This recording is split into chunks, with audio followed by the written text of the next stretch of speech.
नमस्ते। आज एक टॉपिक के ऊपर डिस्कशन करेंगे, एजुकेशन मतलब शिक्षा। शिक्षा के ऊपर टॉपिक डिस्कशन करेंगे। अगर हम वैदिक ज्योतिष में जाएंगे, अगर वैदिक के हिसाब से देखेंगे तो शिक्षा के लिए हम क्या क्या देखते हैं। शिक्षा के लिए पहले हम जो वर्ग कुंडली देखेंगे, पहले हम लोग D1 देखेंगे, लग्न कुंडली देखेंगे, उसके बाद D9 देखेंगे और D24 देखेंगे, चतुर्विशांश कुंडली। तो उसमें देखेंगे तो शिक्षा के लिए हमारा कौन सा हाउस देखे, फिफ्थ हाउस।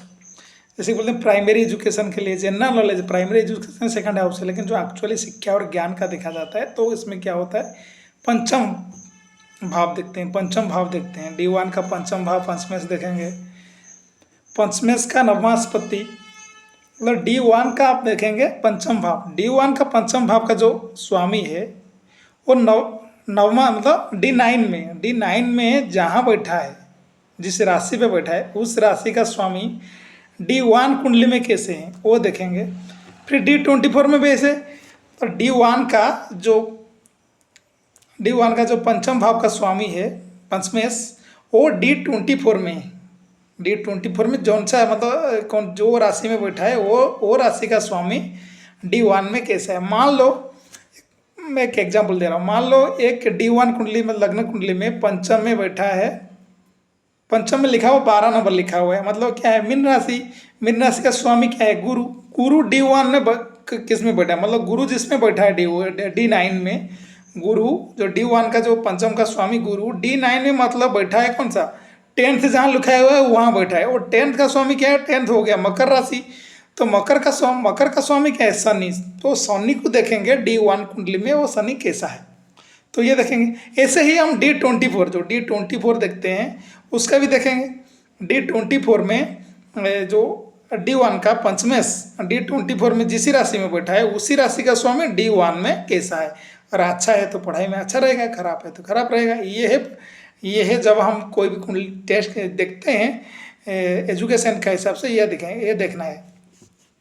और D24 को स्पेशल चेक करेंगे। D24 जो शिक्षा के लिए देखेंगे उसका भी पंचमांश देखेंगे, नवम का देखेंगे, है ना। वो D24 को लग्न, उसमें क्या है, लग्न देखेंगे, लग्न पंचम भाव और नवम भाव को देखेंगे D24 को, जैसे कि हम लग्न कुंडली में देखेंगे।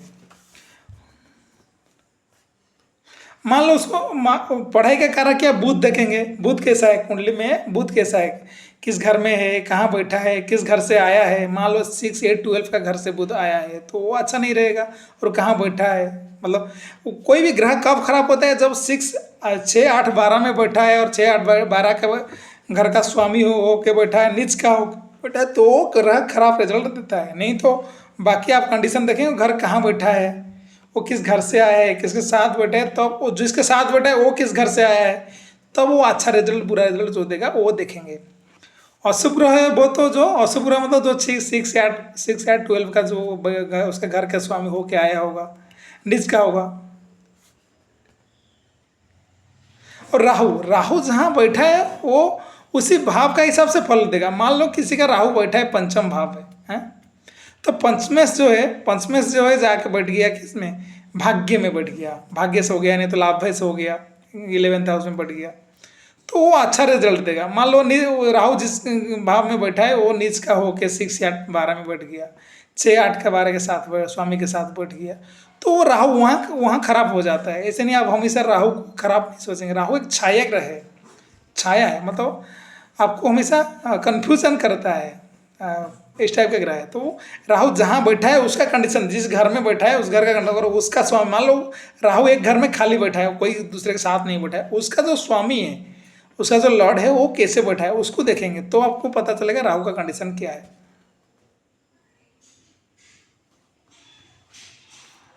पंचम भाव का राहु केतु किसी भी प्रकार का एजुकेशन में बाधा प्राप्त, और 5th हाउस में राहु और केतु हो गया तो किसी मतलब एजुकेशन में उनका बाधा मतलब करता है, मतलब कभी 1 साल ड्रॉप कर देगा, कहीं ट्रांसफर, पिताजी का ट्रांसफर के कारण, नहीं तो इस टाइप का ऐसे हो सकता है। पंचम भाव का राहु और केतु रहने से हो सकता है वो, बाकी दूसरा कंडीशन देखा जाता है।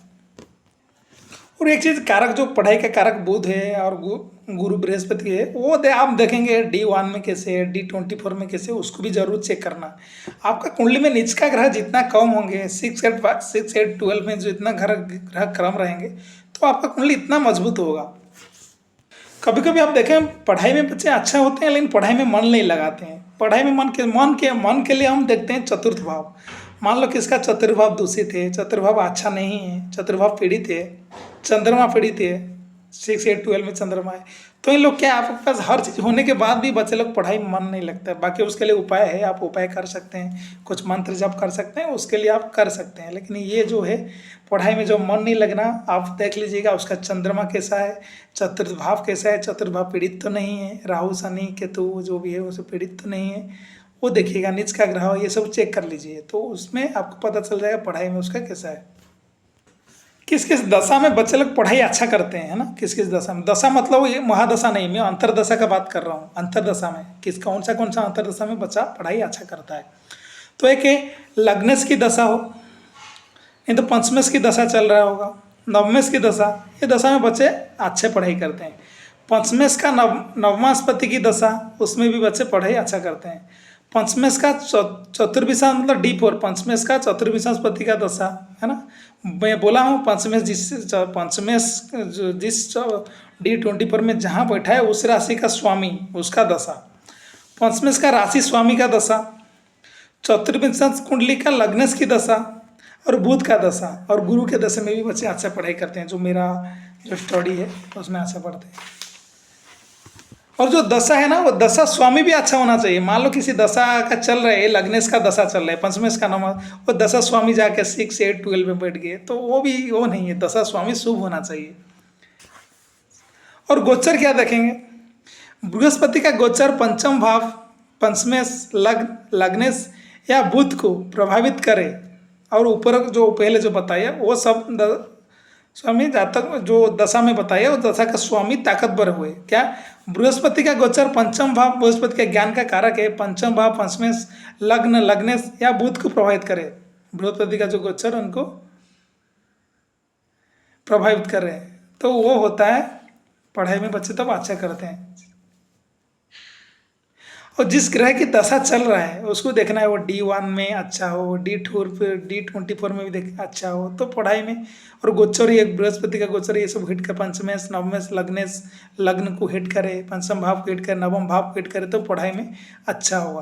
तो एजुकेशन के लिए ये इतना ही फॉर्मूला है, आप हर कुंडली में देखिए, डाल के देख लीजिए, तो ये आपको, मुझे लगा ये आप नॉलेज आपके लिए अच्छा रहेगा। अगर आपको कुछ भी डाउट है, अगर मेरे में भी कुछ गलती हुआ है, तो आप लोग कमेंट करके बता सकते हैं। धन्यवाद, नमस्ते।